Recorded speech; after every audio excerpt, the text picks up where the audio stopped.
Hi friends, welcome to our channel Rupa Lavanya Swaralahari channel. Puri versus chapati. కోటేష్కి చంపడమన్నా ఆడవాళ్ళన్నా పిచ్చి. పిచ్చి కూడా కాదు, ఒకలాంటి సైకో అనే పదం వాడచ్చు. అలాగే సార్, నేను చూసుకుంటా అంటూ పైశాచికంగా నవ్వుతాడు. కారణం, వాడికి చంపడం ఇష్టం. ఇలా పెద్ద పెద్ద వాళ్ళ మేటర్స్ చూసి చంపితే కేసుకి కేసు ఉండదు, చంపిన ఆనందం వాడికి. మధు వాళ్ళమ్మ లక్ష్మి మధుని పిలిచి, నీతో కొంచెం మాట్లాడాలి, కూర్చో అంటుంది. మధు కూర్చుని, ఏంటమ్మా చెప్పు అంటాడు. మీ కాలేజీలో వాళ్ళు ఎగ్జామ్స్ ఇంటి నుంచి రాసుకునే అవకాశం ఇచ్చారా మీకు అని అడుగుతుంది. ఈ విషయం వాళ్ళ అమ్మకి ఎలా తెలిసిందో అని ఆలోచిస్తూ, అవునమ్మా ఇచ్చారు, కానీ కాలేజీకి వెళ్ళొస్తే బెటర్ కదా, అక్కడి నుంచి రాస్తే మంచిదని నేను వెళ్ళి రాద్దాం అనుకుంటున్నా అని అంటాడు. ఇది కరోనా టైం.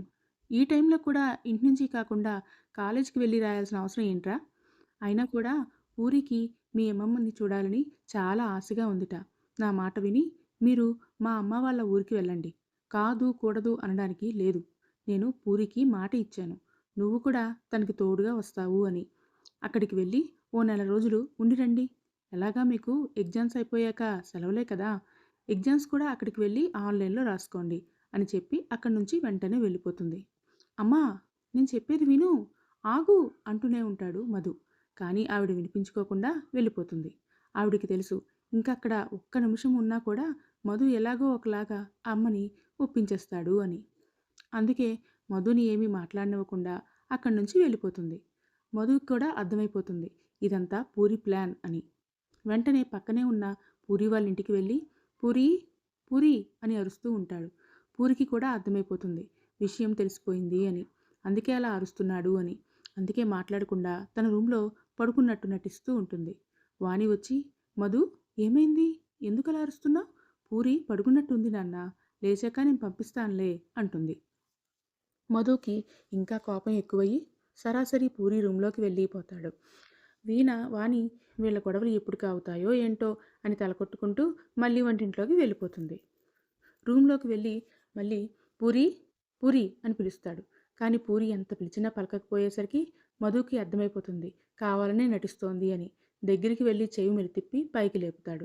ఆ అని అరుస్తూ పూరి లేచి కూర్చుంటుంది. అబ్బా బావా, నొప్పిగా ఉంది, నా చెవి వదులు అంటూ ఉంటుంది. ఏంటే వదిలేది, మా అమ్మకి ఏం చెప్పావే? ఇప్పుడు అర్జెంటుగా పల్లెటూరు వెళ్ళమంటోంది. అయినా ఇప్పుడు అక్కడికి వెళ్ళి మనం ఏం చేయాలి?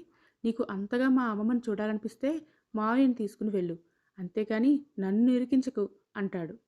పూరి మెల్లిగా మధు నుండి విడిపించుకుని మధుని హక్ చేసుకుంటూ, అదేంటి బావా అలా అంటావు, నాకు నీతో వెళ్ళాలని ఉంది, అంతేనా, నాతో రావా అంటూ మధు గుండెపై వేళ్లతో రాస్తూ అడుగుతుంది. నా దగ్గర నీ నాటకాలు చూపించుకు. ఆ కుమార్ వాళ్ళ నాన్న ఏదో చేస్తాడు అనే కదా ఇక్కడి నుంచి మనం దూరంగా వెళ్ళిపోవాలని ఈ టూర్ ప్లాన్ చేశావు. నాకు తెలియదనుకుంటున్నావా అంటాడు. పూరి మధుకి తన ఆలోచన తెలిసిపోయిందని ఏం చెప్పాలో తెలియక అలాగే కదలకుండా మధుని పట్టుకుని ఆలోచిస్తూ ఉంటుంది. మళ్ళీ నీ చావు తెలివితేటలతో ఏదో ప్లాన్ వేద్దామని ఆలోచిస్తున్నావు కదా. నాకు తెలిసే నీకు అంత గ్యాప్ ఇవ్వను. ఎక్కడికి వెళ్ళేది లేదు, ఇక్కడే ఉంటున్నాం, అర్థమైందా అంటాడు. పూరికి తన ప్లాన్ ఫెయిల్ అవుతోందని అర్థమై చటుక్కున మధు పెదాలపై ముద్దు పెట్టేస్తుంది. మధు ఆశ్చర్యపోతాడు. ఇన్ని రోజుల వాళ్ళ ప్రేమలో మొదటిసారిగా మధుకి పూరి ఇచ్చిన మొదటి ముద్దు మరి అది. అలా ముద్దు పెడుతూ, పూరి బావా, మనం ప్రేమించుకున్న తర్వాత నేను మొదటిసారి నీకు అడుగుతున్న కోరిక, మనం కొన్ని రోజులు అక్కడికి వెళ్దామా ప్లీజ్ అని అడుగుతుంది. ఈసారి మధు కాదు అని అనలేకపోతాడు. ఇలా ముద్దు పెట్టి అడిగితే, ఇప్పుడే కాదు, లైఫ్లో ఎప్పుడు ఏం అడిగినా కూడా ఇచ్చేస్తానే నా తింగరి మరదలు పిల్ల అంటాడు. పూరి మధుని వదిలి సంతోషంగా హక్ చేసుకుంటుంది. మధుకు కూడా ఏదో ట్రాన్స్లోకి వెళ్ళిపోతాడు. సరిగ్గా అదే టైంలో వాళ్ళని ఒకరు చూసి అక్కడి నుంచి వెళ్ళిపోతారు. అదెవరో సస్పెన్స్. హాస్పిటల్లో కుమార్కి కొద్ది కొద్దిగా తెలివి వస్తుంది. కళ్ళు తెరిచి చూసేసరికి తన ఎదురుగా వాళ్ళమ్మ లలిత ఉంటుంది. కుమార్ కళ్ళు తెరవగానే లలిత ఆనందపడుతూ, నాన్న కుమార్ ఇప్పుడు ఎలా ఉంది అంటూ దగ్గరికి వస్తుంది. కుమార్ కళ్ళు తెరిచి ఏమీ మాట్లాడకుండా లలిత వైపు చూస్తూ ఉంటాడు. కళ్ళు తెరిచినా కూడా ఏమీ మాట్లాడకుండా ఉండేసరికి కంగారుగా అనిపించి వెంటనే డాక్టర్ అంటూ గదిలోంచి పరిగెడుతుంది లలిత. బయటికి వెళ్ళాక నర్స్ కనిపించి, నర్స్ మా అబ్బాయి కళ్ళు తెరిచాడు, కానీ ఏమీ మాట్లాడట్లేదు. కొంచెం డాక్టర్‌కి చెప్పి తీసుకొస్తావా ప్లీజ్ అని అడుగుతుంది. నర్స్ అలాగే మేడం అంటూ వెళ్ళి డాక్టర్‌ని తీసుకొస్తుంది. డాక్టర్ వచ్చి కుమార్‌ని చెక్ చేసి లలిత వైపు చూసి కంగారేం పడకండి. జస్ట్ మత్తు వల్ల ఏమీ మాట్లాడలేదు. మీ అబ్బాయికి డ్రింకింగ్ హ్యాబిట్ ఉన్నట్లుంది. అందుకే మేము ఇచ్చిన డోస్ చాలక చాలా తొందరగా తెలివొచ్చేసింది. ఇంకో డోస్ ఇస్తాను. పూర్తిగా రెస్ట్ అవసరం. ఈ దెబ్బలు తగ్గడానికి ఇంకో 2 నెలలు పడుతుంది. కొంచెం జాగ్రత్తగా ఇంట్లోనే ఉండేటట్లు చూసుకోవాలి అని ఇంకో మత్తు ఇంజెక్షన్ ఇచ్చి నర్స్‌కి ఏవో చెప్పి డాక్టర్ వెళ్ళిపోతారు. లలిత రిలాక్స్ అయ్యి గోపీనాథ్‌కి కూడా ఫోన్ చేసి మన అబ్బాయికి బానే ఉందండి. పెద్ద దెబ్బలేం కావట. నెలలో మళ్ళీ తిరిగేస్తారట. పాపం ఆ పిల్లలిద్దరిని ఏమీ అనకండి అంటుంది. మంచిది. నువ్వు అబ్బాయిని చూసుకో. నాకేం చేయాలో నాకు తెలుసు అని ఫోన్ కట్ చేస్తాడు. కోటేష్ కుమార్ మనుషుల్ని పిలిపించి ఎవరు కొట్టారో అడుగుతాడు. కానీ కుమార్‌కి ఎక్కువగా క్లోజ్ ఉన్న వాళ్ళందరూ కుమార్‌తో పాటు హాస్పిటల్‌లో ఉంటారు. కోటేష్ పిలిపించిన వాళ్ళకి మధు, పూరీల పేర్లు తెలియవు. కానీ వాళ్ళలో ఒకడికి మధు కాలేజ్ తెలుసు. అదే విషయం కోటేష్‌కి చెప్తాడు. అంటే గోపీనాథ్‌కి చెప్తే మణి గుర్తు వస్తాడు. కోటేష్ అదే కాలేజ్‌లో నా తమ్ముడు కొడుకు కూడా చదువుతున్నాడు. వెళ్ళి వాణ్ణి కలువు అని చెప్తాడు. అలాగే సార్ అని కోటేష్ బయలుదేరి మణి దగ్గరికి వెళ్తాడు. కాలేజీకి వెళ్ళి ప్రిన్సిపాల్ దగ్గరికి వెళ్తాడు. నేను మణిని, అదే మా ఎమ్మెల్యే గారి తమ్ముడు కొడుకు ఉన్నాడు కదా, అతన్ని కలవాలనుకుంటున్నా, పిలిపిస్తారా అని అడుగుతాడు. కానీ అతన్ని చుట్టూ ఉన్న మనుషుల్ని చూసి పెద్ద రౌడీలని అర్థమయ్యి వెంటనే బయటకు వెళ్ళండి, మీలాంటి వాళ్ళకి కాలేజీలోకి ఎలవ్ లేదు, మీరు ఎవరిని కలవాలన్నా కాలేజ్ బయట కలుసుకోండి, లేదంటే పోలీసులకు ఫోన్ చేస్తా అని బెదిరించడానికి ట్రై చేస్తారు. కోటేష్ హహహ అని గట్టిగా నవ్వి పోలీసులా? చెయ్ చేసి చూడు, ఈ కోటేష్ పేరు చెప్పాక ఎవరైనా ఇక్కడికి వస్తాడేమో ట్రై చేసుకో అంటాడు. ఆ మాటకి ప్రిన్సిపాల్కి టెన్షన్ వచ్చి ఏం చేయాలో తోచక అలా నిల్చొని చూస్తూ ఉండిపోతాడు. కోటేష్కి విషయం అర్థమయ్యి అక్కడ ఉన్న బెల్ కొడతాడు. ప్యూన్ రాగానే Mani second year CSC student పిలుచుకురా అని దజ్జాగా కుర్చీలో కూర్చుంటాడు. ప్యూన్ ప్రిన్సిపాల్ వైపు కోటేష్ వైపు ఆశ్చర్యంగా చూసి వెళ్ళి పిలుచుకొస్తాడు. మనీ క్యాజువల్గా నడుచుకుంటూ అక్కడికి వచ్చి కోటేష్ని అతని మనుషుల్ని చూసి బిగుసుకుపోతాడు. కోటేష్ మనీని బయటికి తీసుకొచ్చి క్యాంటీన్లో కూర్చోబెడతాడు. మీ అన్నయ్య కుమార్ ఇప్పుడు హాస్పిటల్లో ఉన్నాడు. నీకు ఆ విషయం తెలుసుగా అంటాడు. మణి అప్పటికే కోటేష్ని తన వెనక ఉన్న రౌడీల్ని చూసి భయపడుతుంటాడు. అలా భయపడుతూనే తెలుసండి అంటాడు. ఇదే కాలేజీలో ఎవరో ఒక అబ్బాయి మీ అమ్మాయి వల్ల మీ అన్నయ్య హాస్పిటల్లో ఉన్నాడు. మీ అన్నయ్య ఆ అమ్మాయిని లవ్ చేస్తే ఆ అబ్బాయి కొట్టాడంట. మాకు ఆ అబ్బాయి ఎవరో నువ్వు చూపించగలవా అని అడుగుతాడు. అయ్యో లేదండి, కుమార్ అన్నయ్య ఎవరిని లవ్ చేశాడో అసలు ఏమైందో నాకు తెలీదు అంటాడు మణి. నువ్వు ఎవరికీ భయపడాల్సిన అవసరం లేదు. వాళ్ళెవరో నీకు తెలుసని నాకు తెలుసు. నిజం చెప్తే నీకే మంచిది అంటాడు కోటేష్. నాకు నిజంగా తెలియదండి, నన్ను వదిలేయండి ప్లీజ్, నేను మా పెద్దనాన్నతో మాట్లాడతాను అంటాడు మణి. ఎంతైనా మణి గోపీనాథ్ తమ్ముడు కొడుకు అని భయపెట్టకుండా సరే నీ ఇష్టం అని చెప్పి అక్కడి నుంచి వెళ్ళిపోతారు కోటేష్ అతని మనుషులు. అదే రోజు మధు వాళ్ళ అమ్మమ్మ గారింటికి వెళ్ళడానికి రెడీ అవుతూ ఉంటారు. కోటేష్ అతని మనుషులు వెళ్ళిపోయాక మణి ఫాస్ట్గా ఎవరితోనూ మాట్లాడకుండా వాష్రూమ్కి వెళ్ళి మధుకి కాల్ చేస్తాడు. మధు తన బట్టలు అప్పుడే సర్ది ఫేస్ వాష్ చేసుకోవడానికి వెళ్తాడు. పూరి అక్కడే మధుకి ప్యాకింగ్ చేయడానికి హెల్ప్ చేయడానికి వస్తుంది. కరెక్ట్గా అదే టైంకి మణి ఫోన్ చేస్తాడు. మణి అంటే పూరికి ఉన్న కోపం వల్ల భయం వల్ల ఫస్ట్ టైం ఫోన్ చేసినప్పుడు స్క్రీన్ మీద నేమ్ చూసి ఫోన్ లిఫ్ట్ చేయదు. కానీ మణి కోటేష్ విషయం చెప్పడానికి కంగారు పడుతూ మళ్ళీ రెండోసారి కూడా ఫోన్ చేస్తాడు. ఆపకుండా రెండోసారి కూడా చేసేసరికి ఒకవేళ ఏమైనా అర్జెంటేమో అని చెప్పి పూరి లిఫ్ట్ చేస్తుంది. మణి హలో మధు అంటాడు. నేను పూరిని అంటుంది పూరి. పూరి మా పెద్దనాన్న చాలామంది రౌడీలని కాలేజీకి పంపించి మీ గురించి ఎంక్వైరీ చేయిస్తున్నాడు. నన్ను కూడా అడిగారు. నేను నాకేం తెలీదు అని చెప్పాను. కానీ వసు కానీ లేదంటే ఇంకా ఎవరిని అడిగినా మీ పేర్లు చెప్పేస్తారు. మీ ఇద్దరు వెంటనే ఈ ఊరు నుండి కొన్ని రోజులు ఎక్కడికైనా వెళ్ళిపోండి. ఎక్కడికి వెళ్తున్నారో ఎవ్వరికీ చెప్పొద్దు. నేను కూడా చేశా అని ఎవరికీ చెప్పొద్దు అని చెప్పి ఫోన్ పెట్టేస్తాడు. పూరి వెంటనే కంగారు పడుతూ బావా బావా అని పిలుస్తూ వెళ్తుంది. మధు అప్పుడే మొహం కడుక్కుని బయటికి వచ్చి ఏమైందే అంత కంగారుగా అరుస్తున్నావు, ఇప్పుడు ఏమైందని అని అడుగుతాడు. వెంటనే మణి ఫోన్ చేసి ఏం చెప్పాడో అదంతా మధుకి చెప్తుంది. బావా మనం అర్జెంటుగా మీ అమ్మమ్మ వాళ్ళ ఊరు వెళ్ళిపోదాం. మన ఫ్రెండ్స్ ఫోన్ చేసి అడిగినా చెప్పొద్దని అత్తకి అమ్మ వాళ్ళకి కూడా అందరికీ చెప్పేద్దాం. మధు కూడా ఆలోచనలో పడతాడు. తన కోసం కాకపోయినా పూరి సేఫ్గా ఉండాలి అంటే అదే బెటర్ అని. అలాగే నా లగేజ్ రెడీ, నీది నువ్వు సర్దేశావా, ఇంకా ఉందా అంటాడు. లేదు అయిపోయింది, బస్కి వెళ్ళిపోదాం, అలా అయితే ఎవరికీ అనుమానం రాదు అంటుంది. సరే పద అని ఇంట్లో వాళ్ళందరికీ చెప్పి, వాళ్ళ ఫ్రెండ్స్ అడిగినా ఎవరు అడిగినా వేరే ఏదో ఊరి పేరు, అది కూడా 10 పేర్లు మార్చకుండా ఒకే ఊరి పేరు చెప్పమని చెప్పి ఇంటి నుంచి బయటకు వచ్చేస్తారు. కోటేష్ గోపీనాథ్ దగ్గరికి వెళ్ళి మనీ ఏమీ తెలీదు అని చెప్తున్నాడు, కానీ నాకు తెలిసినంత వరకు మనీకి వాళ్ళెవరో తెలిసే ఉంటుందని, కావాలని చెప్పట్లేదు అని చెప్తాడు. నాకు తెలిసిన వాళ్ళతో మనీ ఫోన్ని ట్రాక్ చేయమని చెప్తాను. ఈలోపు ఆ మనీ మీద కన్నేసి ఉంచు. ఎక్కడికి వెళ్తున్నాడు, ఎవరిని కలుసుకుంటున్నాడు అనేది నీ మనుషులు పెట్టి చూస్తూ ఉండమను అని చెప్పి వెళ్ళిపోతాడు గోపీనాథ్.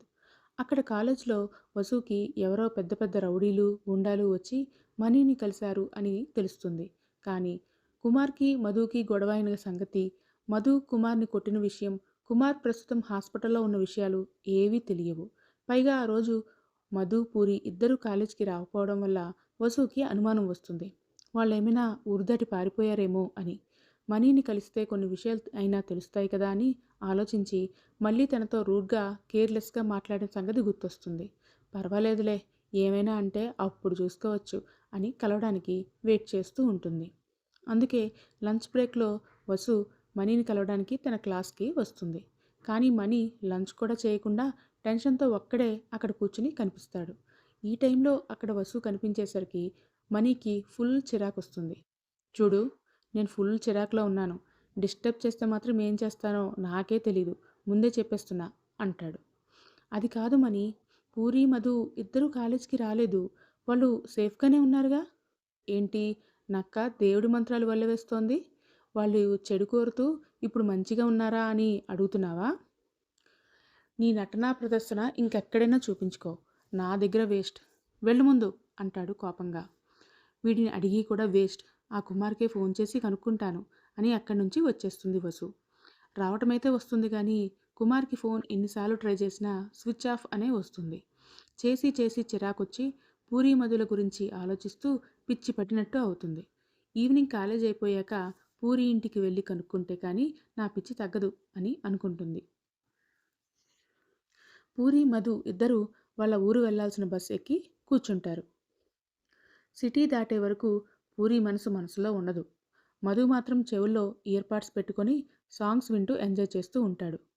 పూరికి మధుని అలా చూసి చూడగానే పిచ్చి కోపం వస్తుంది. గట్టిగా ఒక్కడు కొడుతుంది. ఆనంద డోలికల్లో తేలియాడుతున్న మధు పూరి కొట్టిన దెబ్బకి ఒక్కసారిగా బయటకొస్తాడు. అమ్మా అనుకుంటూ అరిచి, ఎందుకే అంత గట్టిగా కొట్టావు అంటూ అరుస్తాడు. నేనిక్కడ ఇంత టెన్షన్ పడుతూ ఉంటే నువ్వు హాయిగా పాటలు వింటున్నావా అంటుంది పూరి. నిన్నేమైనా టెన్షన్ పడమన్నానా నేను? నాతో పాటు హాయిగా నువ్వు కూడా పాటలు విను, ఇప్పుడు ఏమైందని అంత కంగారు అంటాడు. నీకు అలాగే ఉంటుంది. మనం ఇప్పుడు ఊరు వెళ్తున్నాం కదా, ఆ ఊరి పేరు వాళ్ళకి తెలిసిపోతే అప్పుడు తెలుస్తుంది. అవును బావా, నాకు డౌట్, మనం ఇప్పుడు ఇలా వచ్చేసాం కదా, ఆ ఎమ్మెల్యే మన అమ్మా నాన్నల్ని ఏమి చేయడు కదా అంటూ తన మనసులో ఉన్న అసలు భయాన్ని బయట పెడుతుంది. ఒసేయ్ నా తింగరి మరదల, ఎలక్షన్స్ ఇంకో సంవత్సరంలోనే ఉన్నాయి. అలాగే ఆ కుమార్కి పెద్దగా ఏమీ అయ్యుండదు. ఇంత చిన్న విషయానికి అతను ఇప్పుడు ఈ టైంలో ఎక్కువ రియాక్ట్ అవ్వడు. కానీ కొడుకుని హాస్పిటల్లో జాయిన్ అయ్యేలా చేశాను కాబట్టి సైలెంట్గా నన్నైతే లేపేమని వాళ్ళ మనుషులకు చెప్పి ఉంటాడు. మనం కొన్ని రోజులు కనిపించకుండా తిరగగలిగితే చాలు. ఇంకో 2 మంత్స్ మనం ఆ ఊర్లోనే ఉందాం. అక్కడికి ఎవ్వరూ రారు, ఓకేనా? బీ హ్యాపీ అంటాడు. పూరికి కూడా అదే నిజం అనిపించి సరే అని మధు భుజంపై చేరబడుతుంది. పూరి మధు ఇంకో 4 గంటల్లో ఆ ఊరు వెళ్ళిపోతారు. మధుకి మేనమామ కిరణ్, అత్త పార్వతి, అమ్మమ్మ రాజ్యలక్ష్మి, మరదలు విశాల. ఆ ఊరు మొత్తానికి రాజ్యలక్ష్మి మాటే ఊరి మాటగా సాగుతోంది. జమీందార్ ఫ్యామిలీ లాంటిది వాళ్ళది. రాజ్యలక్ష్మి ఎవరిని చూపిస్తే వాళ్ళనే ఆ ఊరి ప్రెసిడెంట్గా ఎన్నుకుంటూ ఉంటారు ఆ ఊరి వాళ్ళు. ఆవిడ మాటకి ఆ ఊరిలో అంత గురువుంది. ముందుగా తెలుసు కాబట్టి డైరెక్ట్గా ఆటో మాట్లాడుకుని ఇద్దరు వాళ్ళ అమ్మమ్మ వాళ్ళ ఇంటికి వెళ్ళిపోతారు. ఇంటి ముందు ఆటో దిగగానే మధు మేనమామ కూతురు అంటే మరదలు విశాల బయటే కూర్చుని ఇంటి ముందు సాయంత్రం ముగ్గు వేస్తూ ఉంటుంది. మధును చూసి బావా అంటూ పరిగెత్తుకుంటూ దగ్గరికి వచ్చేస్తుంది. బావా అని విశాల పిలవగానే పూరికి కొంచెం జెలస్ ఫీలింగ్ వస్తుంది. ఆటోలోంచి దిగుతున్న మధు చేతిలోంచి బ్యాగ్ తీసుకొని బావున్నావా బావా అని అడుగుతుంది. ఆ వెనకనే దిగుతున్న పూరీని చూసి పోల్చుకోలేక ఎవరు అని అడుగుతుంది. పూరి మాత్రం విశాలని పైనుంచి కింద వరకు చూస్తూ ఉంటుంది. లంగా ఓణి వేసుకుని 2 జడలు, తలలో మల్లెపూలు పెట్టుకుని పల్లెటూరి ఆడపిల్లలాగా ఉంటుంది. విశాల కూడా చాలా అందంగా ఉంటుంది. అందాల పోటీ పెడితే బహుశా పూర్ణిమకి, విశాలకి సమానంగా మార్కులు వస్తాయేమో అన్నట్టే ఉంటుంది విశాల కూడా. వెంటనే పూరి మనసులో భయం స్టార్ట్ అవుతుంది. ఎక్కడ తన బావ ఆ విశాలని ఇష్టపడతాడో అని. తను మా మేనత్త కూతురు పూరి, అదే పూర్ణిమ అని పరిచయం చేస్తాడు మధు. అయ్యో రామా! నాకెందుకు తెలీదు? మర్చిపోయాను అంతే. మొహం చూసి చాలా రోజులైంది కదా పోల్చడానికి, అందుకే. బాగున్నావా పూరి? ఏమీ అనుకోకు అంటూ చొరవగా మధు చేయి పట్టుకుని లోపలికి తీసుకెళ్తుంది విశాల. తను పక్కనే ఉన్నా కూడా తనని పట్టించుకోకుండా మధుని మాత్రమే లోపలికి తీసుకెళ్లేటప్పటికి తన జలస్ ఫీలింగ్ ఇంకా ఇంకా ఎక్కువవుతూ ఉంటుంది పూరి మనసులో. లోపలికి వెళ్ళగానే అమ్మా, నాన్నా, నానమ్మ, ఎవరొచ్చారో చూడండి అంటూ అందరినీ ఒకేసారి గట్టి గట్టిగా పిలిచి అరుస్తూ ఉంటుంది విశాల. లక్ష్మి ఫోన్ చేసి వాళ్ళ అమ్మ వాళ్ళకి చెప్తాను అన్నా కూడా సర్ప్రైజ్లా ఉంటుంది అని పూరి మధు వాళ్ళకి చెప్పొద్దు అంటారు. అందుకే వాళ్ళకి వీళ్ళిద్దరూ వస్తున్నట్టు ముందుగా తెలీదు. ఒక్కసారిగా వాళ్ళంతా పూరి మధులను చూసి చాలా సంతోషంగా ఫీల్ అవుతారు. అందరూ పలకరించి మధుని దగ్గరికి తీసుకుంటారు. పూరి పక్కన నించుని చూస్తూ ఉంటుంది. మధు అక్కడికి రావడం చాలా తక్కువ సార్లే అయినా కూడా వాళ్ళందరితో అప్పుడప్పుడు ఫోన్లో మాట్లాడుతూనే ఉంటాడు. కానీ పూరి అలా కాదు. చాలా చిన్నప్పుడు ఒక్కసారి వచ్చింది. అందుకే వాళ్ళతో అంత తొందరగా కలవలేకపోతోంది. కుశల ప్రశ్నలు అయ్యాక మధుకి ఒక రూమ్ చూపించి అందులో ఫ్రెష్ అయ్యి రమ్మని చెప్తారు. పూరిని విశాల రూమ్లోనే ఫ్రెష్ అవ్వమంటారు. వంటింట్లోకి వెళ్ళిన విశాలకి వాళ్ళమ్మ పార్వతి చేయి పట్టుకొని పక్కకి లాగి, చూడు విసు, మీ బావ అనుకోకుండా వచ్చాడు. కానీ నా మాట విని ఎలా అయినా మీ బావని ప్రేమలోకి దించు. మీ బావ కంటే మంచి సంబంధం నీకు దొరకదు. మీ బావ పట్నంలోనే ఇంజనీరింగ్ చదువుతున్నాడు. అది కానీ అయిపోయిందంటే చాలా పెద్ద కంపెనీలో మంచి ఉద్యోగం వస్తుంది. నిన్ను బాగా చూసుకుంటాడు. నీకు ఇష్టమైన ప్లేస్లన్నీ తిప్పి చూపిస్తాడు. నువ్వు కానీ ఒప్పుకోకపోతే మీ ఊర్లోనే ఎవరో ఒకరిని చూసి మీ నాన్నమ్మ, మీ నాన్న నీకు పెళ్లి చేసేస్తారు అంటూ చెప్పడం మొదలుపెడుతుంది. అయ్యో రమ్మా, నాకు ఆ మాత్రం తెలీదా ఏంటమ్మా? కానీ ఆ పూర్ణిమను చూస్తుంటే నాకు పోటీ వస్తుందేమో అనిపిస్తోందమ్మా. నువ్వే ఎలా అయినా నాకు హెల్ప్ చేయాలి మరి అని అంటుంది విసు అనబడే విశాల. అలాగే, నాకు అంతలా చెప్పాలా? ఇద్దరం కలిసే ప్లాన్ చేద్దాం అంటుంది పార్వతి. ఆ రోజు సాయంత్రానికల్లా వసుమతికి పిచ్చి పట్టినట్లు అవుతుంది. ఎలా అయినా మధు, పూరి ఎందుకు కాలేజీకి రాలేదో తెలుసుకోవాలి అనుకుంటుంది. అలాగే కుమార్ ఫోన్ స్విచ్ ఆఫ్ రావడం కూడా తనకి ఇంకా ఆ అనుమానాన్ని పెంచేస్తుంది. ఆ మనీతో పెట్టుకుంటే ఏమీ తెలీదు. నా మీద కోపంతో ఏమీ చెప్పట్లేదు. ఇంకా లాభం లేదు అనుకుని కాలేజ్ విడిచిపెట్టిన వెంటనే తన స్కూటీతో బయటికి పూరి ఇంటికి బయలుదేరుతుంది. అలా కనుక్కుంటూ కనుక్కుంటూ పూరి వాళ్ళ ఇంటికి వెళ్ళి తలుపు కొడుతుంది. వాణిగారు తలుపు తీస్తారు. ఎవరమ్మా, ఎవరు కావాలి అని అడుగుతారు. నేను పూర్ణిమ ఫ్రెండ్ని. ఈరోజు పూర్ణిమ కాలేజ్కి రాలేదు. అందుకే ఎందుకు రాలేదో కనుక్కుందామని వచ్చాను అంటుంది. పూర్ణిమ ఫ్రెండ్ అనగానే నవ్వుతూ లోపలికి రమ్మని సోఫాలో కూర్చోబెడుతుంది వాణి. ఉండమ్మా, నీకు కాఫీ తీసుకొస్తాను అంటుంది వాణి. అయ్యో వద్దాంటీ, నాకు టైం అవుతోంది. జస్ట్ పూర్ణిమని కలవడానికే వచ్చాను. పూరి ఉంటే పిలవండి, తనతో మాట్లాడి వెళ్ళిపోతాను అంటుంది. మా పూరి ఫ్రెండ్ని అంటున్నావు, అలా ఎలా ఏమి తీసుకోకుండా వెళ్ళిపోతావు? ఒక్క నిమిషం ఆగు, ఇప్పుడే వస్తా కదా అంటూ చెప్పి టీవీ చూస్తూ ఉండమని చెప్పి లోపలికి వెళ్తుంది. వసుకి తప్పక అలా కూర్చుని చూస్తూ ఇల్లంతా పరిశీలిస్తూ ఉంటుంది. ఆ ఇంటి నిండా దేవుడి ఫోటోలు, పూర్ణిమ వాళ్ళ ఫ్యామిలీ ఫోటోలు ఉంటాయి. అవన్నీ చూస్తూ ఉంటుంది. అందులో మధు వాళ్ళ ఫ్యామిలీ ఫోటో ఉంటుంది. అప్పుడు తనకు గుర్తొస్తుంది, మధు వాళ్ళ ఇల్లు కూడా పూరి వాళ్ళ ఇంటి పక్కనే అన్నారు కాబట్టి వాళ్ళ ఇంటికి కూడా ఒకసారి వెళ్ళాలి అనుకుంటుంది. లోపలికి వెళ్ళిన వాణి గబగబా పూరికి ఫోన్ చేస్తుంది. పూరి ఫోన్ లిఫ్ట్ చేసిన వెంటనే, అమ్మ పూరి, మీ ఫ్రెండ్ ఎవరో ఒక అమ్మాయి వచ్చిందమ్మా, ఏం చెప్పమంటావు అని అడుగుతుంది. అమ్మ, ఎవరొచ్చినా సరే, నువ్వైనా అత్తయినా సరే, ఒకే ఊరు పేరు చెప్పండి. కానీ మేము వచ్చిన ఊరు కాదు, వేరే ఇంకో ఊరు పేరు చెప్పండి అని చెప్పి, అమ్మ, ఎందుకైనా మంచిది ఆ అమ్మాయి ఫోటో తనకి తెలియకుండా ఒకసారి నాకు పంపించు వాట్సాప్లో అంటుంది. వెంటనే వాణి వసు చూడకుండా వసు ఫోటో తీసి వాట్సాప్లో పూరికి షేర్ చేస్తుంది. పూరికి అర్థమవుతుంది, వసుని కుమార్ కానీ లేదంటే కుమార్ వాళ్ళ నాన్న కానీ పంపించుంటారు. లేదంటే తనంతట తానైనా తెలుసుకుందామని వచ్చుంటుంది. అందుకే వెంటనే వాళ్ళ అమ్మకి మళ్ళీ ఫోన్ చేసి, అమ్మ, ఏదో ఒక ఊరి పేరు చెప్పేయి అని చెప్తుంది. ఎందుకే ఇదంతా అని అడుగుతుంది వాణి. అమ్మ, నీకేం తెలీదు. ఈ ఒక్కసారికి నేను చెప్పినట్టు చెయ్యి అని ఫోన్ పెట్టేస్తుంది. వాణి కాఫీ కలుపుకొని వచ్చి వసుకి ఇచ్చి పూరి చెప్పినట్లే వేరే ఊరు పేరు చెప్తుంది. ఎక్కడా ఆ ఊరు అంటే ఎక్కడో ఎక్కడో తప్పు తప్పుగా ఆలోచించుకుంటూ చెప్తుంది కానీ పలానా అని చెప్పలేకపోతున్నట్టు అతి కష్టం మీద నటించి హిహి అని నవ్వేస్తుంది. వసుకి ఆవిడ చెప్పింది అర్థం కాక ఏం అడగాలో తెలియక ఇంతకంటే ఎక్కువ అడిగితే అనుమానం వస్తుందని సరే ఆంటీ పూరి ఫోన్ చేస్తే ఒకసారి నాకు ఫోన్ చేయమని చెప్పండి అని అక్కడి నుంచి బయలుదేరుతుంది. అప్పుడు వాణి నీ పేరేంటమ్మా పూరి ఫోన్ చేస్తే నీ పేరు చెప్పాలి కదా అంటుంది. నా పేరు అని ఆలోచిస్తూ వసు అని చెప్తే పూరి ఎలాగా ఫోన్ చేయదని తెలుసు కాబట్టి ఇంకో ఫ్రెండ్ కస్తూరి అని చెప్తుంది. మధు వాళ్ళ ఇంటికి వెళ్దాం అనుకుంటుంది కానీ వాణి వాళ్ళమ్మ బయటకొచ్చి ఎలా చూస్తూ ఉంటే తెలిసిపోతుందని ఇంకోసారి వెళ్ళొచ్చని చెప్పి వెళ్ళిపోతుంది.